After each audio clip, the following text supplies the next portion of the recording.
నమస్తే, welcome to hit TV. ఆ మధ్య కేటీఆర్ తో ఇంటర్వ్యూ చేస్తున్నప్పుడు అసలు మీకు పొలిటికల్ స్ట్రాటజిస్టులతో అవసరం ఏంటి? మీరు ఏం చేయాలో కూడా వాళ్ళే చెబితే ఇక మీరెందుకు? ప్రజలకు మీకు మధ్య మూడో వాడు దూరి ఏం చేయాలో చెబుతుంటే ప్రజాప్రతినిధులుగా మీరు ఎన్నికవడం దేనికి అని ఆంధ్రజ్యోతి ఎండి వేమూరి రాధాకృష్ణ ప్రశ్నించారు. ఇది ఒక రకంగా డిబేటబుల్ ప్రశ్న. కానీ ఇదే రాధాకృష్ణకు త్వరలోనే అటువంటి ఒక పొలిటికల్ స్ట్రాటజిస్ట్ తనకు అత్యంత ఇష్టమైన చంద్రబాబు నాయుడుకు పనిచేస్తాడని ఊహించి ఉండడు కావచ్చు. ఎందుకంటే త్వరలోనే ఏపీలో ఎన్నికలు రాబోతున్నాయి కాబట్టి. తనకు ఇప్పుడు విజయం అనివార్యం కాబట్టి. చంద్రబాబు నాయుడు బీహారీ పీకే తలుపు తట్టాడు.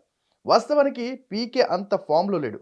పైగా ఐపాక్ నుంచి బయటకు వచ్చారని అప్పట్లోనే చెప్పాడు. అయితే మొన్నటిదాకా ఇదే ప్రశాంత్ కిషోర్ జగన్మోహన్ రెడ్డికి పనిచేశాడు. 2019 ఎన్నికల్లో జగన్మోహన్ రెడ్డి అధికారంలోకి రావడానికి ప్రశాంత్ కిషోర్ తెర వెనుక భారీ కసరత్తు చేశాడు. అయితే అప్పట్లో కోడికత్తి వ్యవహారం తెరపైకి వచ్చినప్పుడు ప్రశాంత్ కిషోర్ను చంద్రబాబు నాయుడు పలు విధాలుగా ఆరోపించాడు. ఆయన బీహార్ వ్యక్తి అని, అటువంటి వ్యక్తి ఇస్తున్న సలహాలతో రేపు జగన్ అధికారంలోకి వస్తే రాష్ట్రం అదే విధంగా అవుతుందని అప్పట్లో ఆరోపించారు. ఆ తర్వాత సీన్ కట్ చేస్తే అదే బీహార్ వ్యక్తి అవసరం ఇప్పుడు చంద్రబాబుకు పడింది. దీనినే కర్మ సిద్ధాంతం అంటారు కావచ్చు. కానీ చంద్రబాబు నాయుడు గత ఎన్నికలను దృష్టిలో పెట్టుకొని పీకే తలుపు తట్టాడు కావచ్చు. ఇక్కడ ప్రశాంత్ కిషోర్ అంత ఫామ్‌లో లేడు. ఎందుకంటే ఆయన గతంలో పనిచేసిన వారంతా ఓటమి బాట పట్టారు. పంజాబ్‌లో కాంగ్రెస్ ప్రభుత్వానికి సలహాదారుగా పనిచేశాడు. అక్కడ జరిగిన ఎన్నికల్లో కాంగ్రెస్ పార్టీ ఓడిపోయింది. తర్వాత కర్ణాటక ఎన్నికలను తన మార్క్ పైత్యాన్ని ప్రదర్శిస్తే బయటకు వెళ్లిపోని కాంగ్రెస్ పార్టీ పంపించేసింది. 2014 ఎన్నికల్లో బీజేపీకి పనిచేసిన ప్రశాంత్ కిషోర్‌ను కొంతకాలానికి నరేంద్ర మోడీ బయటకు పంపించాడు. ప్రశాంత్ కిషోర్ గ్రూపులో గతంలో పనిచేసిన రాబిన్ శర్మ, ఇతర వ్యక్తులు వేరు కుంపట్లు పెట్టుకున్నారు. ప్రస్తుతానికి టీడీపీ సోషల్ మీడియా విభాగాన్ని రాబిన్ శర్మ పర్యవేక్షిస్తున్నారు. సునీల్ కాంగ్రెస్ పార్టీ బాధ్యతలను చూస్తున్నారు. మొన్నటి కర్ణాటక ఎన్నికల్లో కాంగ్రెస్ పార్టీని ఆయనే తన భుజస్కంధాల మీద మోశారు. ఇప్పుడు మహారాష్ట్ర బాధ్యతలు కూడా ఆయనకి అప్పగించారని తెలుస్తోంది. ఇప్పుడు ఇక ఏపీలో రిషిరాజు అనే వ్యక్తి అక్కడి అధికార వైసీపీకి పనిచేస్తున్నాడు.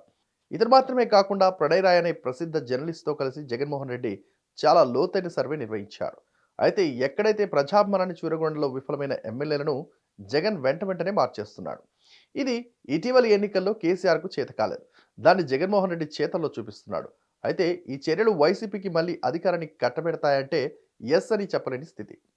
వాస్తవానికి పీకేను గతంలో బీహారీ డెకాయిట్ అని చంద్రబాబు తిట్టాడు. కానీ అదే పీకేతో ప్రస్తుతం ఏపీలో పనిచేయబోతున్నాడు. ఈ పీకే మాత్రం ఏం తక్కువ కాదు. ఎక్కడైతే అధికారంలోకి వస్తుందని అనుకుంటాడో ఆ పార్టీకి వ్యూహకర్తగా మారిపోతాడు. వెంటనే అక్కడ తన మార్క్ వ్యూహాలను అమలు చేయడం మొదలు పెడతాడు. విజయాన్ని తన ఖాతాలో వేసుకుంటాడు.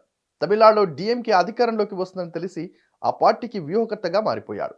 సేమ్ బెంగాల్లో కూడా అలాగే.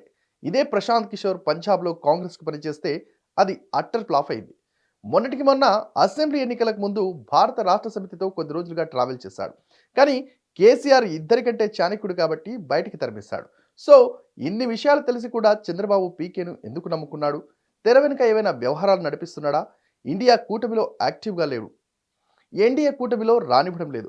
సో పీకే ద్వారా ఏమైనా మంత్రాంగం నేర్పుతున్నాడా? ఈ ప్రశ్నలకు కాలమే సమాధానం చెప్పాలి. అన్నట్టు టీడీపీ సోషల్ మీడియాను రాబిన్ శర్మ నడిపిస్తున్న నేపథ్యంలో ప్రశాంత్ కిషోర్ అతడు కలిసి పనిచేయగలుగుతారా అనేది కూడా ఒకంత అనుమానమే. మరి ఈ పీకేతో ఎన్నికల గోదావరి చంద్రబాబు ఎలా ఈదుతాడో మరి.